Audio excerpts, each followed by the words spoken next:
আসসালামু আলাইকুম, কেমন আছেন সবাই? আশা করি সবাই অনেক ভালো আছেন। আলহামদুলিল্লাহ, আপনাদের দোয়া এবং ভালোবাসা আমিও অনেক ভালো আছি। তো এই তো প্রতিদিনের মতো চলে আসলাম নতুন একটি ভিডিও নিয়ে। আসলে গ্রামীণ জীবন সুখের নাকি কষ্টের? সুখ দুঃখ মিলেই কিন্তু মানুষের জীবন। জীবনে যদি দুঃখ না আসে তাহলে কিন্তু সুখের দেখা পাওয়া যায় না। সব কিছু মিলেই কিন্তু মানুষের জীবন তৈরি হয়। একটা মেয়ে কিন্তু বাবার বাড়ি থেকেই কিন্তু সংসারী হয়ে আসে না। শ্বশুর বাড়ি আসলে বিয়ের পর একটা মেয়ে এমনিতেই সংসারী হয়ে যায়। আর মেয়েরা তো এমনিতেই লক্ষ্মী, কারণ মেয়েরা তো সংসার করতে ভালোবাসে। প্রত্যেকটা মেয়ে চায় তার সুন্দর একটা যেন সংসার থাকে। সুন্দর একটা সংসারের জন্য তো অনেক মেয়েরা অনেক কিছু স্যাক্রিফাইস করে চলেছে।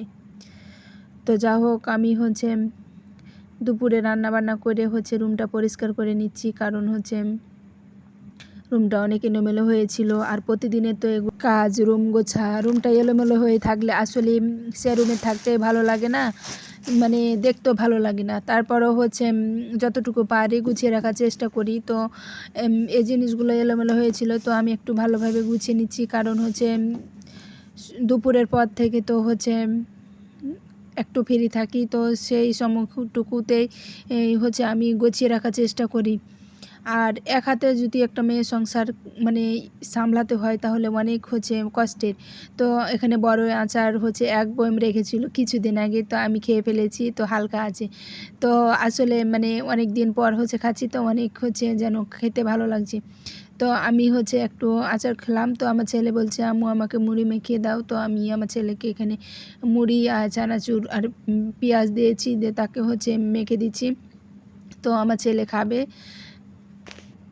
তারপরও মাঝে মাঝে আমারও হুটহাট খেতে মন চাই, ইচ্ছা করে যে দুটা খাই। তারপরও আমিও যখন খাওয়ার ইচ্ছা করে তখন আমিও খাই, আমার ছেলেও খায়। আর আমাদের বাসা যেহেতু ছোট বাচ্চা হিসেবে আমার ছেলেই, আমাদের বাসায় কোনো আর ছোটো বাচ্চা নাই।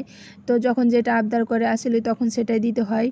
তো আজকে আকাশটা দেখেন অনেক মেঘলা মেঘলা, আর আকাশটা অনেক সুন্দর, কারণ কিছুক্ষণ আগে বৃষ্টি হয়েছিল। তারপরও এখন আকাশে অনেকটাই মেঘ আছে। আর এবারকার প্রচুর বর্ষা আর অনেক পানি, সব সময় রোদ কম। তবে বর্ষাকালে গ্রামের মানুষেরাই বুঝতে পারে কি কষ্ট। সব খড়ি ভিজে গেছে, তারপরও রান্না বাড়া করা মাটির চুলায় কত যে কষ্ট শুধু গ্রামের মানুষই জানে। আসলে গ্রামের মানুষেরা অনেকটাই কষ্টে বসবাস করে, জীবনযাপন করতে হয়, তারপরও মেনে নিয়ে মানিয়ে নিয়ে সংসার করতে হয়। তো এদিকে আমি বিকেলবেলাতে ছাদে কাপড়গুলো তুলে নিতে এসেছি, কারণ সকালে মেলে দিয়ে গেছিলাম। একটু পরপর বৃষ্টি, একটু পরপর তুলতে হচ্ছে, একটু পরপর বৃষ্টি, একটু পরপর তুলতে হচ্ছে।